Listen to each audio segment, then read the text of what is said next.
Hello， 大家好，歡迎嚟到食玩地圖，我係 Amy。天氣真係非常之熱，今次就唔同大家去食火鍋啦。今日就嚟到尖沙咀去試一間嘅德國餐廳，原來佢哋都有做緊呢個半自助午餐。入去之前，新嘅朋友仔記得訂閱、like 同埋 share 我 channel， 等你身邊嘅朋友咧都可以分享到我資訊，大力支持一下我會更加努力同大家發掘一啲更新更抵嘅資訊。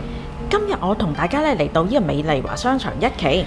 如果搭港鐵咧，喺呢個尖沙咀 B1 嘅出口，大約行2分鐘就到啦。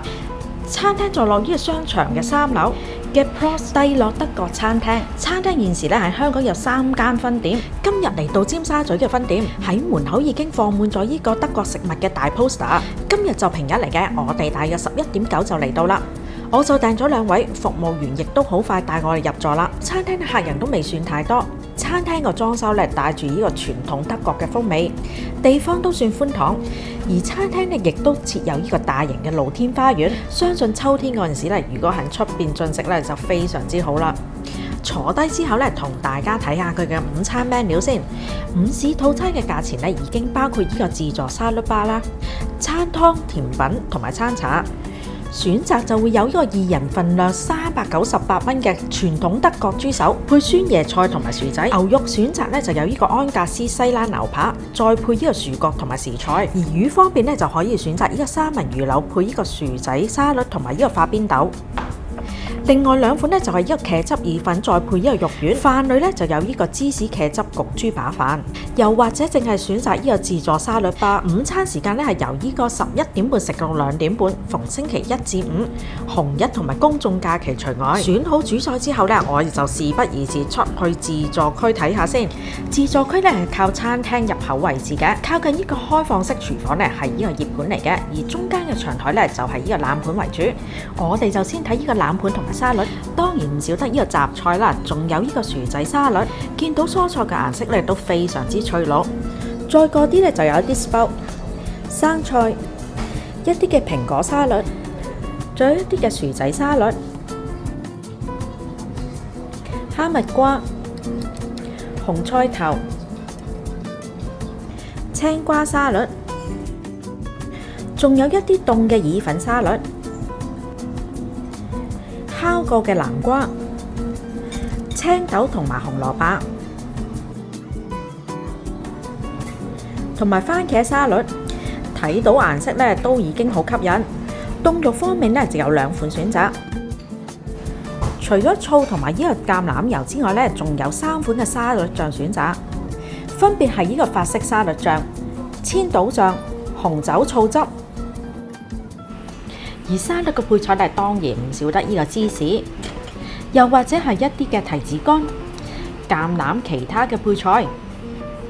而湯方面咧就係近熱盤嗰邊嘅。今日嘅湯咧就有呢個南瓜湯，揭開嗰個咧都香噴噴。熟食方面咧就有呢個燒青瓜、牛肉腸、燒豬頸肉，見到啲顏色咧都知道燒到剛剛好。醬汁雞同埋自家製嘅披薩咧都係現場即時製作嘅，非常之新鮮。返到埋位即刻試下呢個香噴噴嘅南瓜湯，色成金黃色嘅南瓜湯咧又香又濃，南瓜天然嘅甜味，香甜得嚟咧非常之濃郁。至於熱盤方面咧，我每樣都攞咗少少燒青瓜，再加少少甜醋，食落口非常之濕潤，燒得不至於太乾。經典嘅德國腸當然唔少得啦，一款咧就係豬肉腸，另外一款咧就係牛肉腸。其實德國嘅香腸咧有好多個款式，今次試嘅白色豬肉腸，肉質係比較腍身嘅，帶少少香草，外皮有少少脆，味道都唔錯。而另外一款紅紅地色嘅香腸，咬落去嘅口感咧比較實淨，味道有少少帶辣。2款香腸咧都有佢哋個別嘅味道，我自己個人咧就喜歡呢個豬肉腸啦。另一道熱盤咧就係呢個豬頸肉。我自己都覺得非常之驚奇，德國餐廳有豬頸肉，豬頸肉食落口咧都非常之爽口，醃嘅味道咧啱啱好，而且 B 位嘅位置咧做出呢個焦香嘅效果。我都食咗幾塊。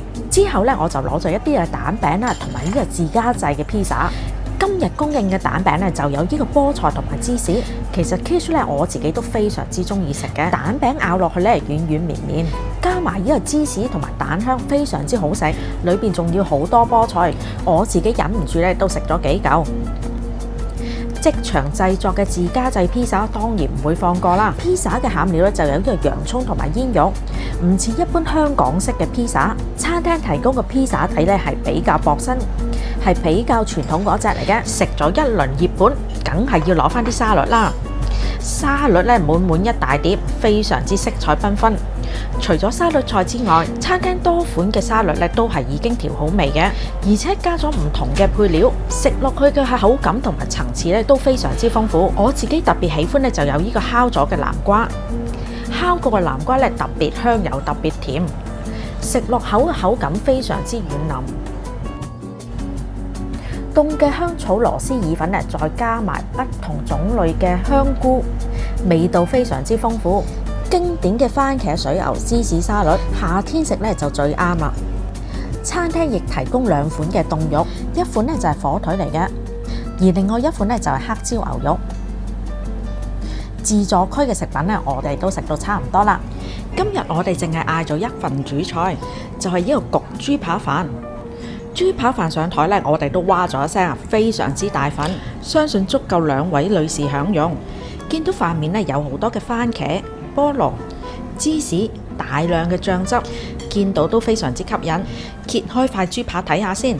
港式嘅豬扒飯咧，通常一係炒飯底，但今次德國餐廳咧就係白飯嚟嘅。再拎起塊豬扒俾大家睇下，真係大過我塊面啊！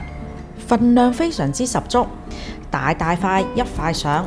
餐廳製作豬扒咧都好認真喎，唔係普通嘅煎豬扒，係成塊吉列嘅豬扒。豬扒厚度適中，食落口咧一啲都唔蟹，而且非常之軟腍，仲要一啲肥肉都冇，配埋呢個超濃郁嘅番茄芝士醬，我就覺得好正啦。雖然用上呢個白飯底，但係醬汁咧非常之濃郁，而且配料咧非常之多，用嚟配白飯咧就啱啱好啦。午市套餐咧係包餐茶嘅，我就嗌咗檸檬茶啦。而甜品咧雖然唔係自助形式，但每人咧都有一份。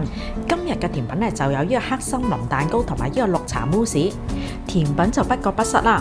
但我個人喜歡咧就係呢個黑森林蛋糕啦，味道帶點酸酸甜甜。好耐都未食過，帶少少懷舊嘅感覺。今日嘅午餐咧又食到差唔多，同大家嚟個總結先。餐廳嘅半自助午餐其實食沙律之餘咧，最平加10蚊咧就可以食到主菜。沙律選擇咧其實都唔少嘅，而且每一款咧都好有特色。唯獨熱盤咧就比較少咗少少啦。環境同埋食物質素咧整體都算滿意。而聽朋友講咧，熱盤同埋呢個沙律咧都會不定時轉款嘅。佢上次食咧就有呢個豬肋骨，非常之豐富。今日分享咧就去到差唔多啦，希望大家中意我今次呢條片。未訂閱嘅朋友記得訂閱、like 同埋 share 我嘅影片出去，撳埋個鐘仔，仲可以定期收到我資訊。下次見，拜拜。